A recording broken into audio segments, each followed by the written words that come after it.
Hello class, welcome to the Prarabh Science classes, and today we will discuss the chapter of class 9 Fundamental Units of Life. Okay, इस chapter में मैंने कल आपको क्या पढ़ाया था? आपको मैंने बेसिक इन्फॉर्मेशन दी थी, डिस्कवरर बताया था, ठीक है, सारे डिस्कवरर बताए थे, थ्योरी वाली बताई थी कि थ्योरी क्या है, किसने दिया सेल की थ्योरी। स्मॉल सेल मैंने आपको माइकोप्लाज्मा बताया, लॉन्ग सेल आपको मैंने बताया ऑस्ट्रिच एग, ह्यूमन की सेल्स बताई which is the biggest cell.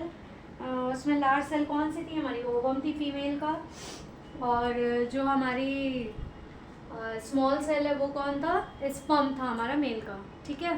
और लॉन्ग की बात करें, लार्जेस्ट की बात करें तो न्यूरॉन है, ब्रेन सेल, जिसमें कि डिवीज़न नहीं होता है, और सेल्स में डिवीज़न होता ही होता है, क्योंकि अगर सेल में डिवीज़न नहीं होगा तो हमारी चोट ठीक नहीं होगी, हमारी जो रप्चर सेल्स हैं जो टूटी फूटी हैं वो कैसे ठीक होंगी, उसके लिए डिवीज़न होना मस्ट है, ठीक है।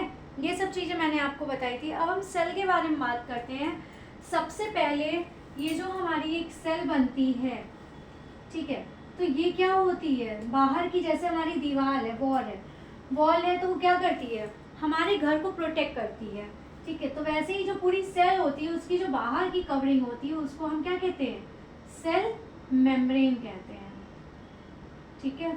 सेल मेम्ब्रेन होती है जो कि हमारे जितने भी सेल के और जो स्ट्रक्चर्स होते हैं अंदर, इसके अंदर बहुत सारी चीज़ें होती हैं, जैसे mitochondria, Golgi body, lysosome, ribosome, endoplasmic reticulum, ठीक है, न्यूक्लियस, ये सारी चीज़ें इसके अंदर पाई जाती हैं। तो इन सबको कौन रखेगा?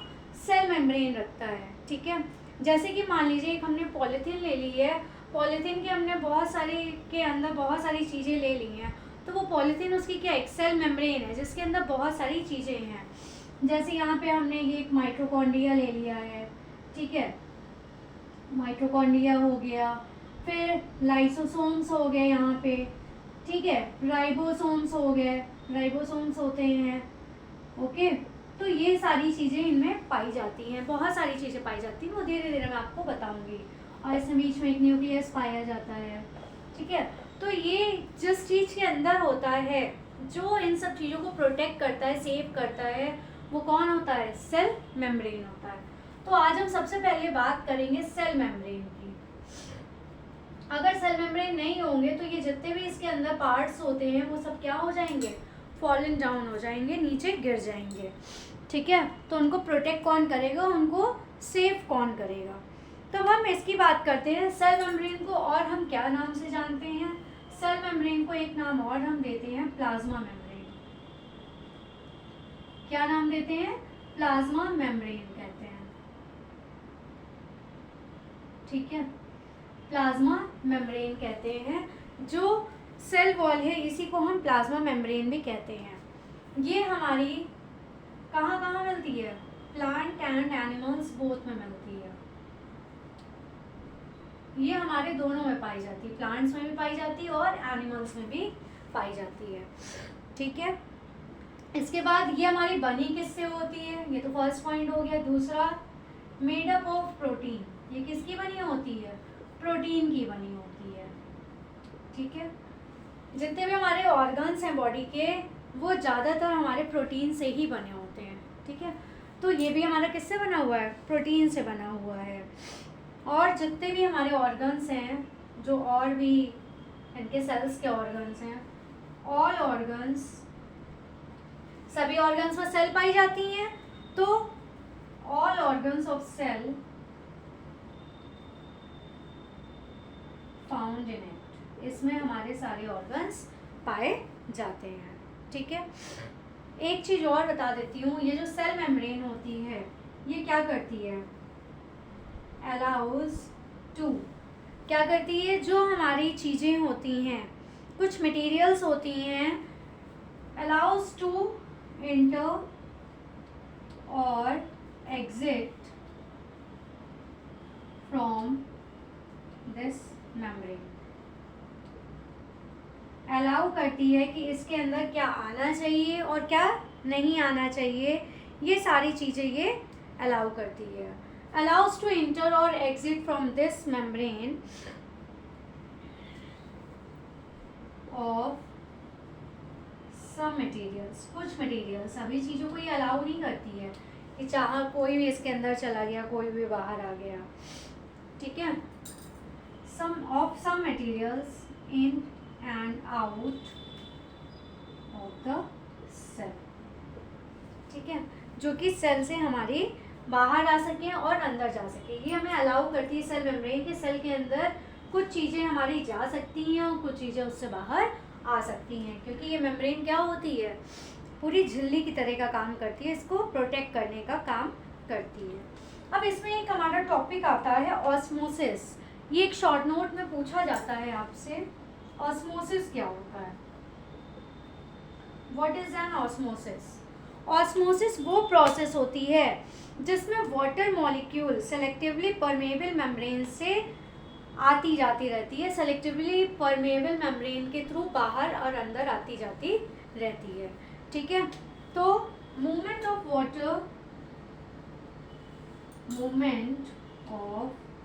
वाटर मॉलिक्यूल, जो वाटर मॉलिक्यूल है उसका मूवमेंट थ्रू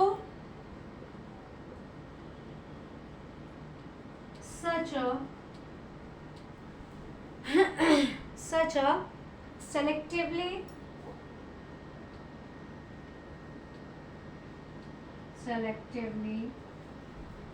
permeable membrane,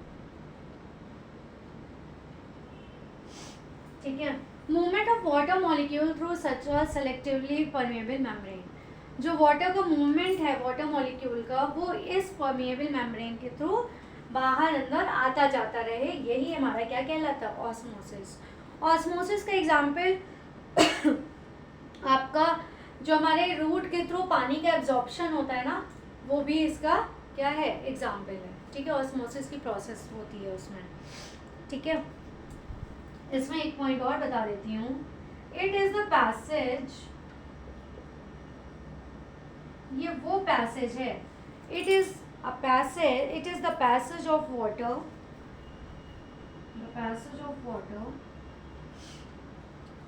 इसमें जो वाटर का पैसेज है, वाटर को जो रास्ता देता है, कौन देता है, from the region of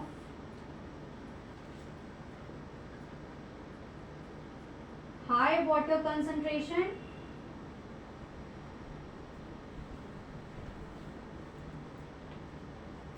to low water concentration. It is a passage of water from the region of high water concentration to low water concentration. ये वो पैसेज होता है, ऑस्मोसिस की वो प्रोसेस होती है जिसमें वाटर क्या होता है, हाई कंसंट्रेशन से। कंसंट्रेशन क्या होता है, जो हमारा थिक मटेरियल होता है जिसमें डाइल्यूट नहीं होता। डाइल्यूशन क्या होता है, जिसमें पानी की क्वांटिटी ज़्यादा होती है, ठीक है, जो लिक्विड फॉर्म में ज़्यादा रहता है। कंसंट्रेशन वो होता है जो गाढ़ापन होता है, जिसमें थिकनेस होती है, ठीक है, वो कंसंट्रेशन होता है। तो ये वो पैसेज है जिसमें वाटर हमारा हाई कंसंट्रेशन से लो कंसंट्रेशन की तरफ आता है, ठीक है। ये हमारा सेल मेम्ब्रेन था, इतना हमारा सेल मेम्ब्रेन के अंदर आता है। एक बार फिर से रिपीट कर देती हूँ, सेल मेम्ब्रेन को हम प्लाज्मा मेम्ब्रेन भी कहते हैं। ये प्लांट्स और एनिमल्स दोनों में पाई जाती है। ये हमारी प्रोटीन की बनी होती है। जितने भी हमारे ऑर्गन्स हैं सेल के, वो सब इसके अंदर पाए जाते हैं, सेल मेम्ब्रेन के अंदर पाए जाते हैं। जो सेल मेम्ब्रेन है ये क्या करती है, ये सेल मेम्ब्रेन अलाउ करती है इस मेम्ब्रेन में कुछ मटेरियल्स इसके अंदर आ भी सकते हैं, बाहर भी जा सकते हैं, ठीक है। एंटर और एग्जिट दोनों इसमें हो सकती है कुछ मटेरियल्स के, but not allowed the all materials. Osmosis इसमें एक पॉइंट आता है, वो भी बता देती हूँ। इसमें वाटर मॉलिक्यूल्स हमारा एक सेलेक्टिवली परमेबल मेम्ब्रेन है, उससे बाहर और अंदर आ जा सकता है। ये वो पैसेज है वाटर का जिसमें जो हाई कंसंट्रेशन है वाटर का, वो इस रीजन से निकल के कहाँ आता है, लो कंसंट्रेशन की तरफ आता है, हायर से लोअर की तरफ आता है, ठीक है। अब इसके बाद अब हम बात करते हैं सेल वॉल की। इसका स्क्रीनशॉट चाहिए आप ले लीजिए, या नोट डाउन करना हो तो नोट डाउन कर लीजिए। अब हम आते हैं इसके बाद बात करते हैं आपसे सेल वॉल की। सेल वॉल क्या होती है, जो हमारे घरों में सबसे बाहर की वॉल होती है, ठीक है। हमारे घर के बाहर गेट लगा होता है, गेट लगा होता है वो, सेम वैसे ही ये सेल वॉल काम करती है। लेकिन ये जो सेल वॉल है ये किस में पाई जाती है? ये केवल हमारे प्लांट्स में पाई जाती है, एनिमल्स में नहीं पाई जाती है। इसके बाहर ये एक, मान लीजिए हम दूसरी तरह से इसको दिखा रहे हैं, ये एक वॉल बनी हुई है, ठीक है। तो ये हमारी हो गई सेल वॉल, ठीक है। ये सेल वॉल है, इसके बारे में हम बात कर लेते हैं।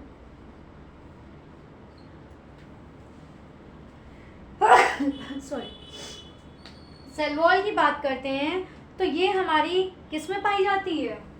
Only found in plants. ये केवल किस में पाई जाती है? प्लांट्स में पाई जाती है, एनिमल्स में पाई नहीं जाती है। और ये किसकी बनी होती है? सेल्यूलोज की, मेड अप ऑफ सेल्यूलोज। ये हमारे अंदर नहीं है क्योंकि हम लोग सेल्यूलोज को डाइजेस्ट नहीं कर पाते, इसलिए हम लोग सेल्यूलोज नहीं खाते हैं।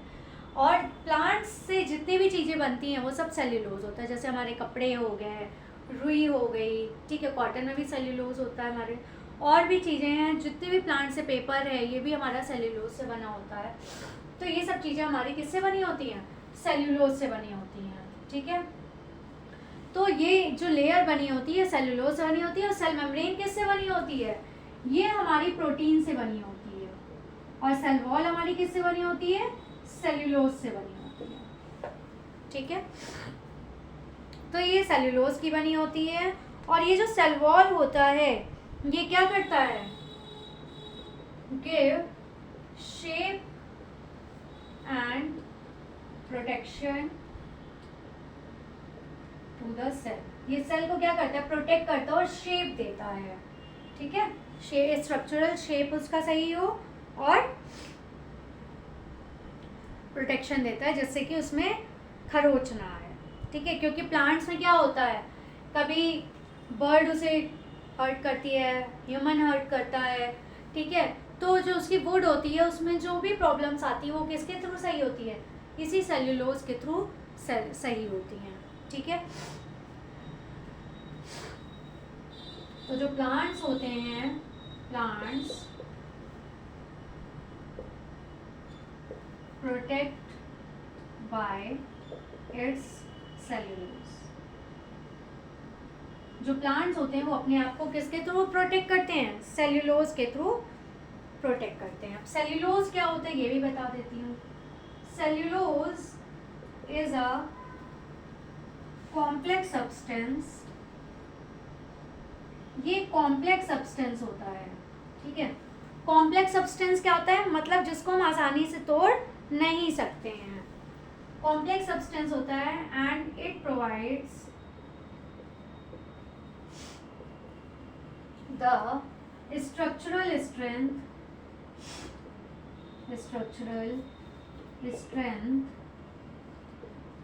ये स्ट्रक्चरल स्ट्रेंथ देते हैं हमारे प्लांट्स को। और क्या देते हैं? बस टू प्लांट्स लिख देती हूँ, नहीं कंफ्यूज मत होइएगा, क्योंकि ये सिर्फ कहाँ पाया जाता है? मैंने बताया आपको, प्लांट्स में पाया जाता है, ठीक है। अब इसके बारे में एक बात हम लोग और कर लेते हैं। जो हमारे लिविंग प्लांट सेल्स होते हैं वो वाटर को क्या करते हैं? ऑस्मोसिस करते हैं, जिसकी वजह से जब ऑस्मोसिस प्रोसेस होती है तो सेल्स हमारी क्या होती है?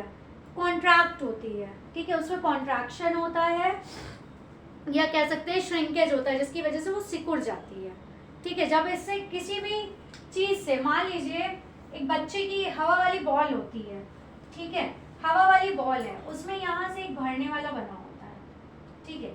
यहाँ से जब एयर इसमें भरी जाती है तो ये फूल जाती है, ठीक। इसी तरह जैसे ये होती है हमारी सेल्स होती हैं, जब हम इसमें वाटर जाता है तो ये फूल जाती है, और जब ये एयर इसकी ये कैप हटा देते हैं तो ये कैसी हो जाती है? ऐसे ये सिकुड़ सी जाती है, ठीक है। तो ये क्या होता है? इसमें श्रिंकेज आ जाती है।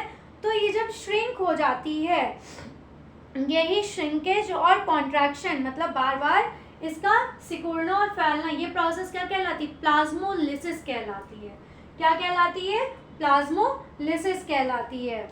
तो इसको आप लोग लिखना चाहें तो लिख सकते हैं। When a living plant cell loses water through osmosis, जब वो ऑस्मोसिस के थ्रू अपनी वाटर को बाहर निकालती है तो उसमें एक श्रिंकेज होता है, एक कॉन्ट्रैक्शन होता है, ठीक है।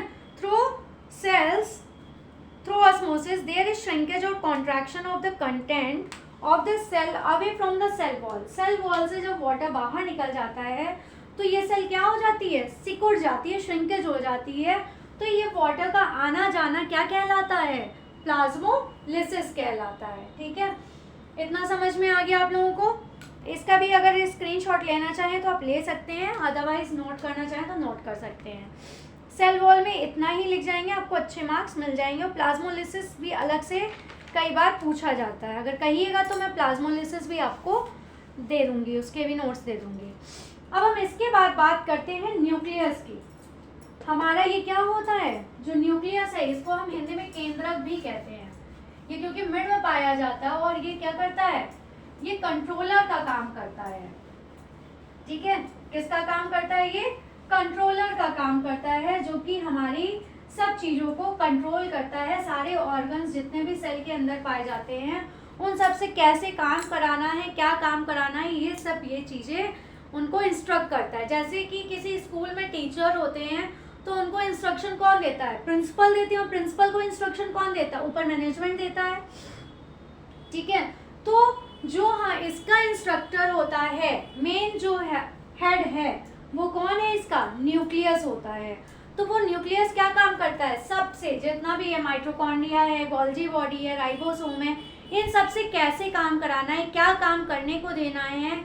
वो माइटोकॉन्ड्रिया कहता है अपने अंदर एनर्जी सेव करो, राइबोसोम से कहता है कि प्रोटीन्स बनाओ, ठीक है। तो ये जितने भी हैं ये सबसे काम कौन कराता है, न्यूक्लियस कराता है, जो कि हेड है इस सेल का। तो अब हम बात करते हैं न्यूक्लियस की।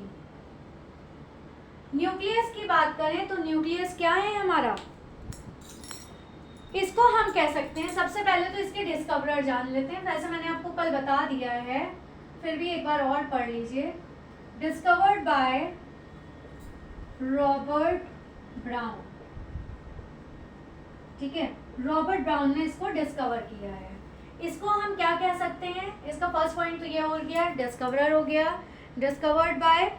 इसको हम कह सकते हैं brain of cell, brain of cell कह सकते हैं, या फिर क्या कह सकते हैं, कंट्रोलर कह सकते हैं इसको, ठीक है। कंट्रोलर, क्योंकि ये सब चीजों में क्या करता है, कमांड रखता है अपने को, इसको ये सारे जितने भी और सेल के अंदर ऑर्गन्स होते हैं उन सबको क्या करता है, कंट्रोल करता है। और कैसे उनको हैंडल करना है ये सब चीजें कौन करता है, न्यूक्लियस करता है, ठीक है। ये हो गया। इसके बाद हम ये बता दें कि जो न्यूक्लियस होती है, न्यूक्लियस में भी एक डबल लेयर पाई जाती है, ठीक है। तो इसको बता देते हैं, डबल लेयर, जो डबल लेयर पाई जाती है, double layer covering is called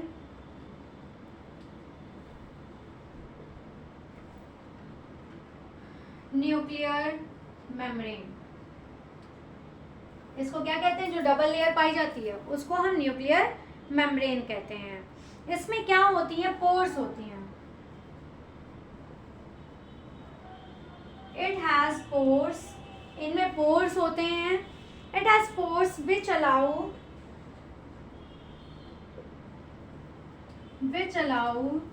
to transfer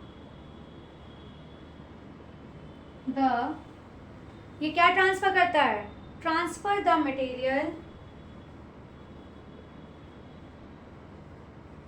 from, transfer करें मटेरियल को कहाँ से, इनसाइड द न्यूक्लियस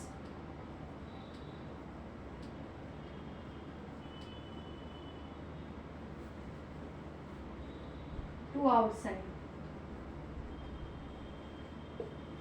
ठीक है।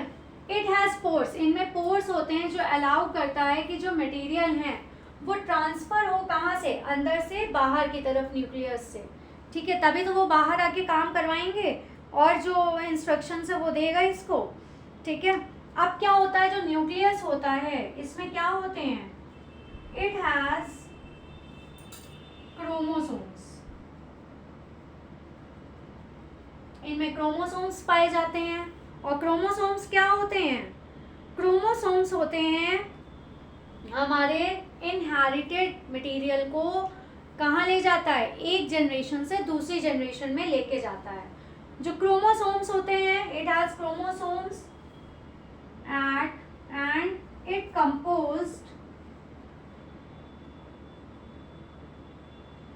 कंपोज्ड बाय, इसका कंपोजिशन देखिए क्या क्या होता है इसमें। जो क्रोमोसोम्स बने होते हैं वो किससे किससे बने होते हैं? प्रोटीन से बने होते हैं, डीएनए से बने होते हैं। डीएनए भी होता है, वही तो जेनेटिक मटेरियल होता है। प्रोटीन हो गया, डीएनए हो गया और अदर मटेरियल हो गया। प्रोटीन कितना होता है? 80% होता है। डीएनए हमारा 10% होता है और अदर मटेरियल भी 10% होता है। ठीक है, तो जो क्रोमोसोम्स होते हैं ये किससे बने होते हैं? ये हमारे प्रोटीन से, डीएनए से और दूसरे मटेरियल से बने होते हैं। ठीक है, तो इट हैज क्रोमोसोम्स, हमारे न्यूक्लियस में ही क्रोमोसोम्स पाए जाते हैं जो प्रोटीन, डीएनए और दूसरे मटेरियल से बने होते हैं। प्रोटीन का परसेंटेज उसमें 80% होता है, डीएनए का 10% और दूसरे मटेरियल्स भी होते हैं। इतना आप लोगों को समझ में आ गया होगा, इसका भी स्क्रीनशॉट आप लोग ले सकते हैं। इसके बाद हम बात करते हैं अब क्रोमोसोम के बारे में। ठीक है, क्रोमोसोम के बारे में बात करें तो जो क्रोमोसोम है तो उसमें हमारा एक इनहेरिटेड मटेरियल पाया जाता है, जिसके बारे में बताया है हमने। क्या पाया जाता है? Chromosome has inherited material, inherited material इसमें पाया जाता है। ठीक है, inherited material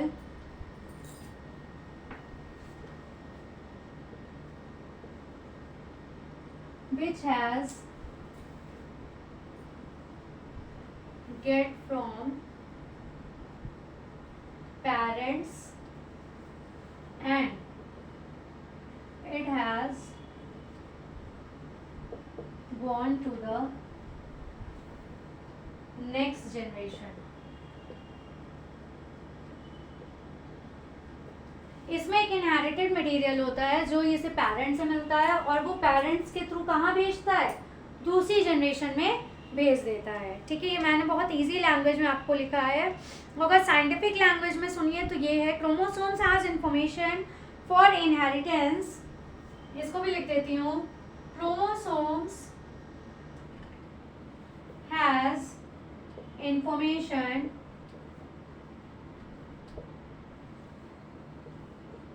for inheritance. Inheritance मतलब क्या होता है? जो एक जनरेशन से दूसरी जनरेशन में लेके जाता है। ठीक है, inheritance of features from parents. Parents से कहाँ लेके जाता है? From parents to next generation, to next generation in the form of genes। किस फॉर्म में लेके जाता है? जीन्स के फॉर्म में लेके जाता है, या कह सकते हैं जीन्स की जगह हम डीएनए कह देते हैं, of DNA. What is the full form of DNA? Deoxy ribo nucleic acid. ठीक है, डीऑक्सीराइबो न्यूक्लिक एसिड। जो क्रोमोसोम्स में इंफॉर्मेशन होती है वो इनहेरिटेंस का काम करती है। इनहेरिटेंस ऑफ फीचर्स, जो फीचर्स हैं उसमें वो एक जनरेशन से, इनहेरिटेंस मतलब होता है एक जनरेशन से दूसरी जनरेशन में जाना।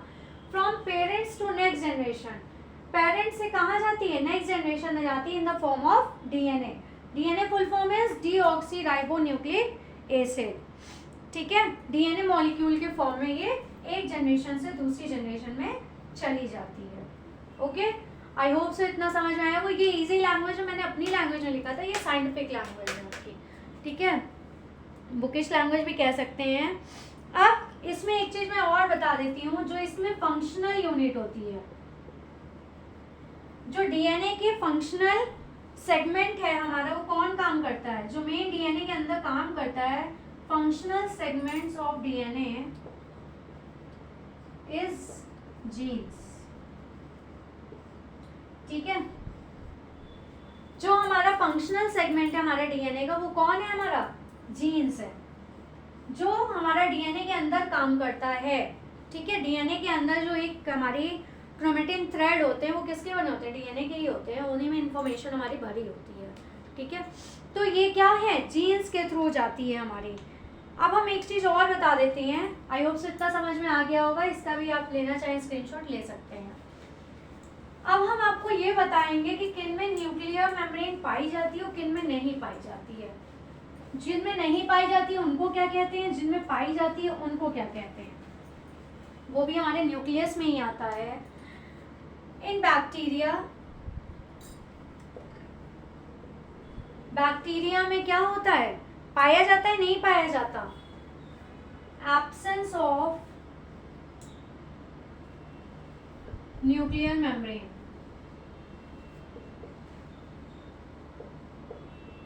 न्यूक्लियर मेम्ब्रेन एब्सेंट होता है, जिसको हम कहते हैं, ये क्या कहलाते हैं हमारे, जिनमें नहीं पाया जाता है, इनको हम प्रोकैरियोट्स कहते हैं।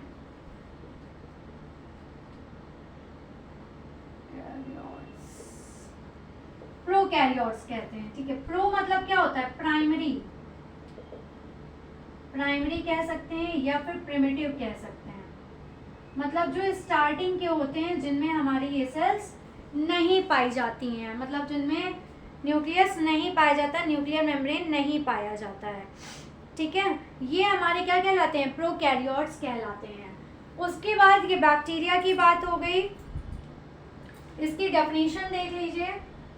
ठीक है, प्रोकैरियोट्स की, सच organism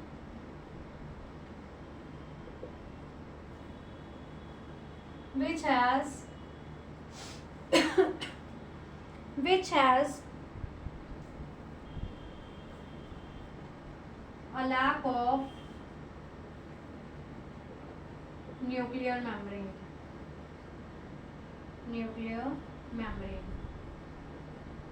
जिनमें न्यूक्लियर मेम्ब्रेन नहीं पाई जाती है, उनको हम क्या कहते हैं, प्रोकैरियोट्स कहलाते हैं। दूसरे ऑर्गेनिज्म